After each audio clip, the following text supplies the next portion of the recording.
We are visiting Tzipori again, the capital of Galilee in the Roman period. Tzipori is the city where Rabbi Yehuda Holtzman, the president of the Sanhedrin, completed the editing and then signed the Mishnah. As for the Mishnah and the Sanhedrin, let me try and explain in very short the two terms. The Sanhedrin was a type of a Jewish Supreme Council and court, having jurisdiction over religious, civil, and criminal issues, and it existed during the Second Temple period until the early 5th century. Mishnah is a written collection of the Jewish oral traditions. It is important to note that Tzipori was unique in Galilee and Israel in a number of aspects.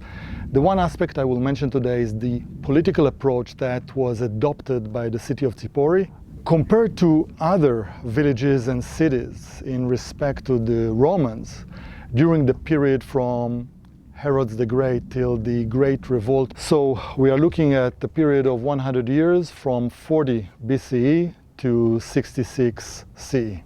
When Herod begins his conquest of Galilee in the harsh winter of 38-39 BCE, after being appointed by the Roman in 40 BCE to rule Judea, he begins his conquest with Sippori. And that goes without a battle. Unlike his next stop at Arbel, located on Mount Arbel, with its impressive cave along its cliffs, where he had a very difficult battle against Matityahu Antigonus II, the last Hasmonean king.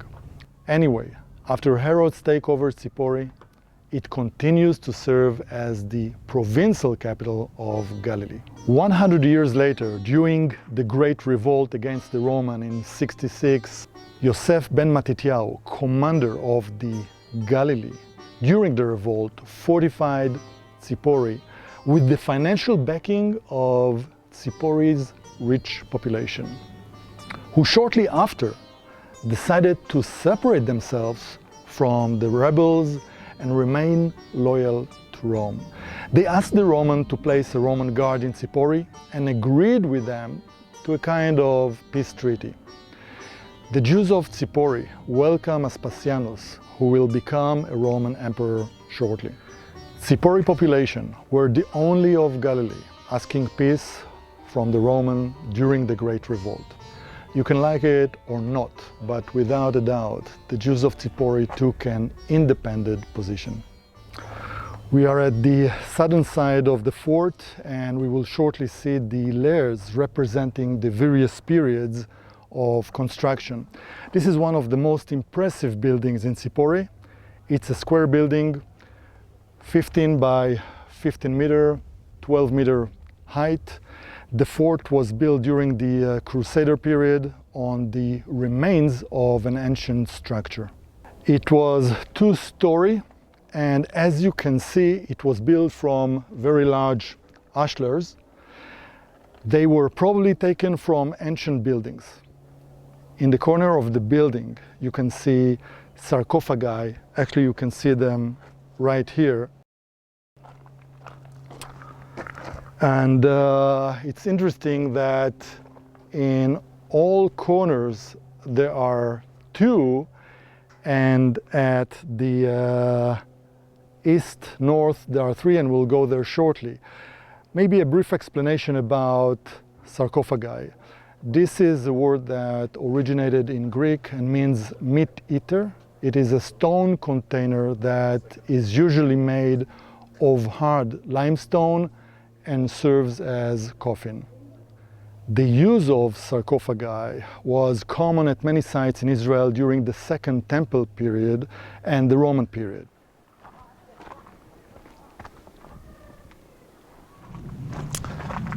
As can be seen in this corner, we have the three units here, and an interesting tradition prevalent among the Arabs of the village is that these sarcophagi contained treasure. And you can see broken edge in many of them evidence of the research inside, yet all that was found were the stones which the Crusaders filled the coffins in order to give it weight. The room at the entrance and the stairways are from the Crusader period.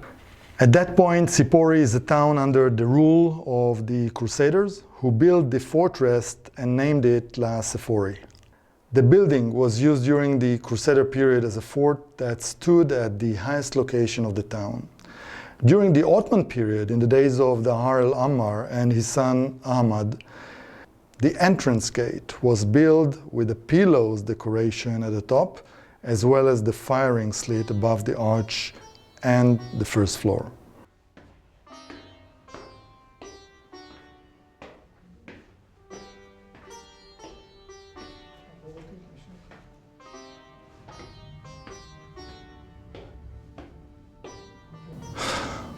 What an amazing view from here. The view here matches the name explanation of Tzipori. Now, Tzipori in Hebrew is a bird, so Tzipori is at the top of a mountain, just like a bird.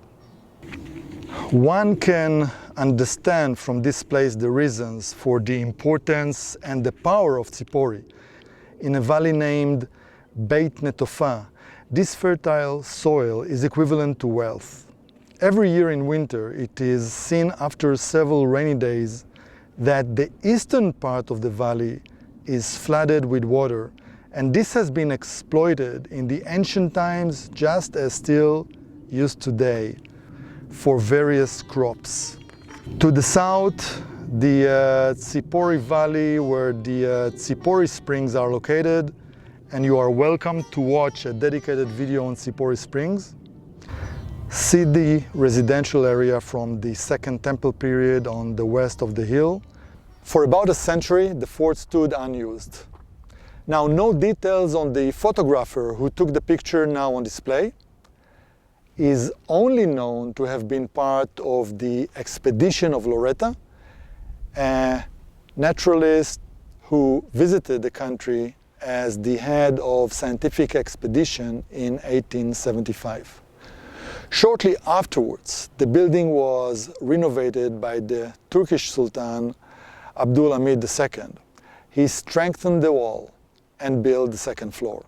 The foundations of the building were exposed twice. For the first time in 1931, when the foundation of the eastern wall, just on the right side, were exposed and were dated to the Roman period.